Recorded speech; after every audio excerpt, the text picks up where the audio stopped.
Good evening, everyone. But we were hoping that he would be the one to redeem Israel. And besides all this, it is now the third day since this took place. Some women from our group, however, have astounded us.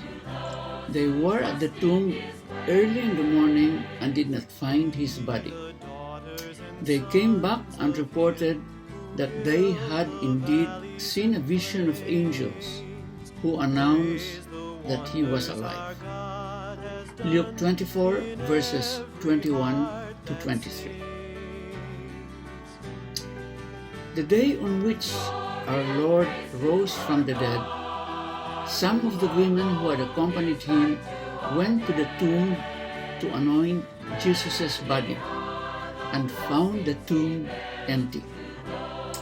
An angel spoke to them of Jesus' resurrection, and then these women went to tell the disciples what they saw. The reaction of the disciples is recorded this way. But their stories seemed like nonsense, and they did not believe them. Later that day, two of these doubting disciples were traveling on foot to the town of Emmaus. As they traveled, they were conversing and debating about what had happened to Jesus and also about what these women reported to them. It is clear from their words that they were quite confused and discouraged about what was happening. They encountered our Lord in his public ministry. They had listened to his powerful teachings.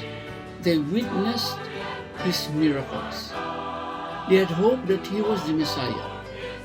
But then they saw him arrested, humiliated, beaten, crucified, and killed.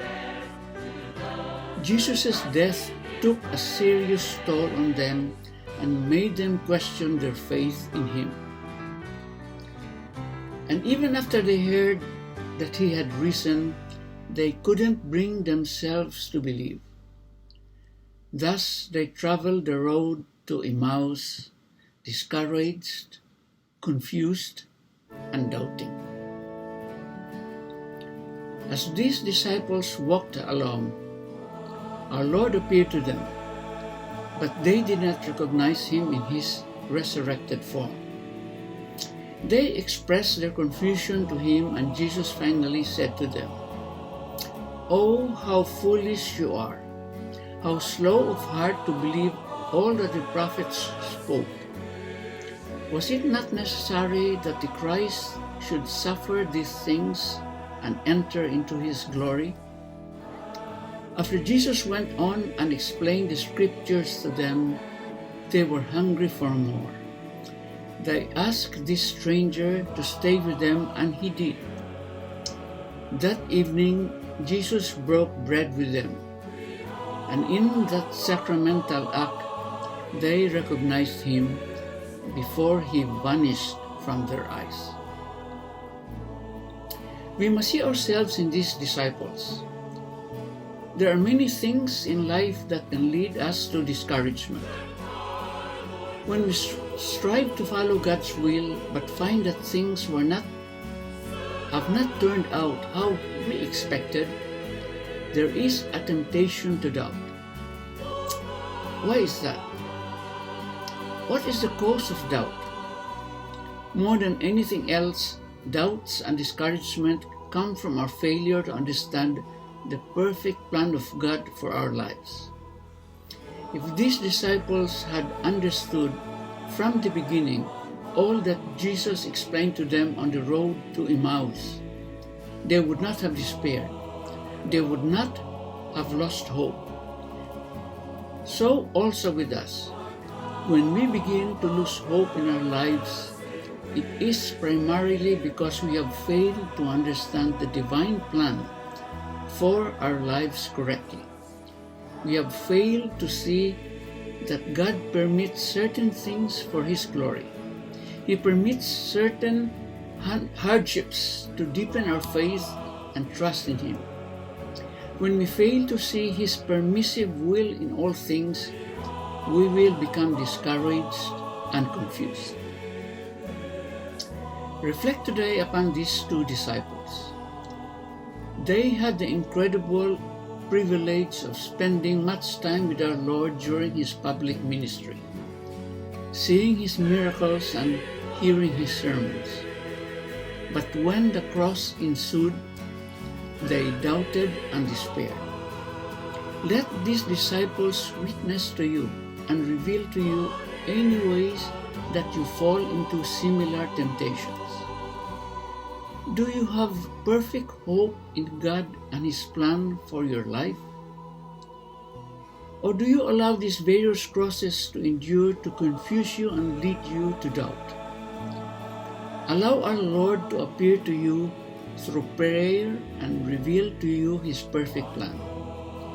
Be open to the gift of understanding by trusting that the wisdom of God will dispel every temptation you have toward doubt, replacing it with trust and hope. And God bless you.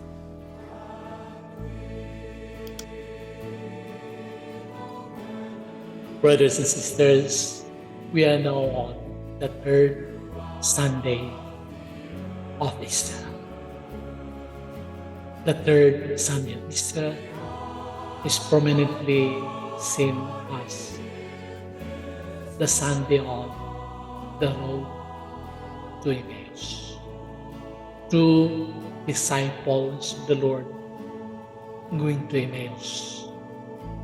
But before all else, they witness and experience how their master died. They experience and they witness the death of the Lord. Thus, they felt frustrated, disappointed, dejected, and deviated.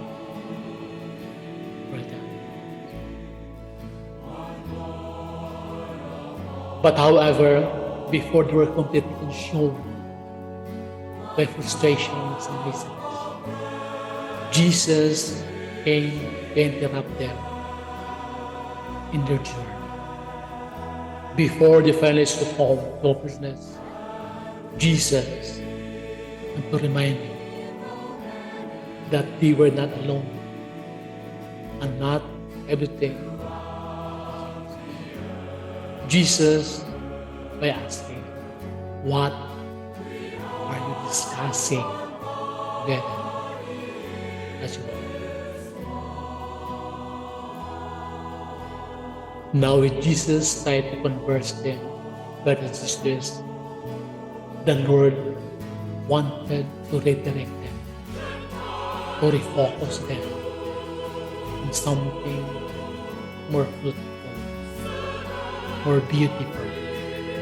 And that's starting from Moses and the prophets. The Lord interpreted to them what they referred to Him in all the scriptures. Now later on, we have seen that they were able to recognize the Lord only in the breaking of the bread. They were even sharing to themselves, were not our hearts burning within us while He spoke to us on the way and opened to us the scriptures. Now it was a very beautiful and powerful experience by the sisters. For along their journey, you were enlightened by Jesus. You were strengthened by Jesus. You were able to fully focus, redirect their attention on their journey. And I believe the experience of these two disciples would surely resonate in us, in our experiences. How many times we feel frustrated, dejected, disappointed. We feel all these things so much so that we journey through life with our eyes downcast to all these things, baggage they are bringing. And unnoticingly, the Lord journeys with us. The Lord comes to us.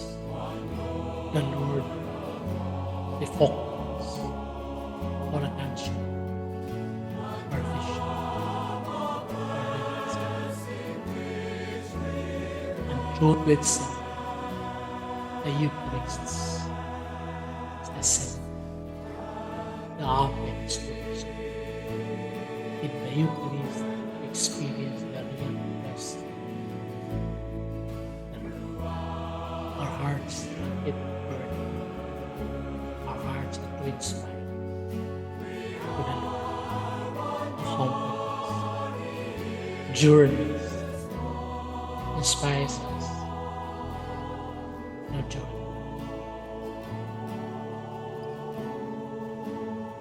Blessed Sunday.